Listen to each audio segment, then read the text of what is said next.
17. Nathan's message to David. King David was now living in his palace. One day he sent for the prophet Nathan and said to him, "Here I am living in a house built of cedar, but the Lord's covenant box is kept in a tent." Nathan answered, "Do whatever you have in mind, because God is with you." But that night God said to Nathan, "Go and tell my servant David that I say to him, 'You are not the one to build a temple for me to live in. From the time I rescued the people of Israel from Egypt until now, I have never and moved from place to place. In all my traveling with the people of Israel, I never asked any of the leaders that I appointed why they had not built me a temple made of cedar. So tell my servant David that I, the Lord Almighty, say to him, I took you from looking after sheep in the fields and made you the ruler of my people Israel. I have been with you wherever you have gone, and I have defeated all your enemies as you advanced. I will make you as famous as the greatest leaders in the world. I have chosen a place for my people Israel and have settled them there, where they will live without being oppressed anymore. Ever since they entered this land, they have been attacked by violent people, but this will not happen again. I promise to defeat all your enemies and to give you descendants.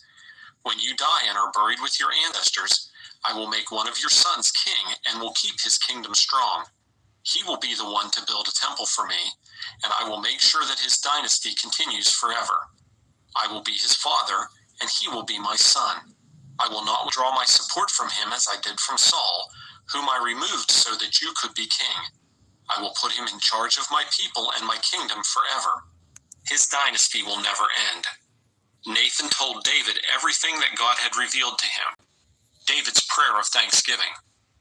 Then King David went into the tent of the Lord's presence, sat down and prayed. "I am not worthy of what you have already done for me, Lord God, nor is my family.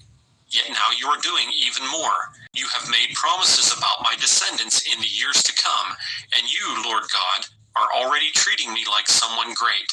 What more can I say to you? You know me well, and yet you honor me, your servant.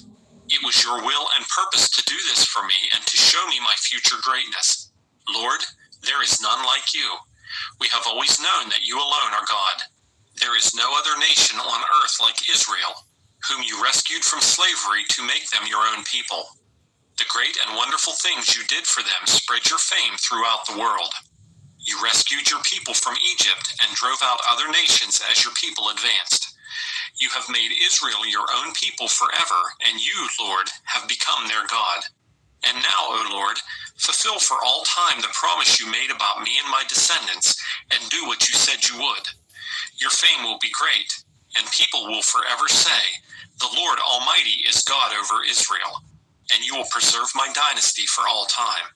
I have the courage to pray this prayer to you, my God, because you have revealed all this to me, your servant, and have told me that you will make my descendants kings. You, Lord, are God, and you have made this wonderful promise to me. I ask you to bless my descendants so that they will continue to enjoy your favor. You, Lord, have blessed them, and your blessing will rest on them forever."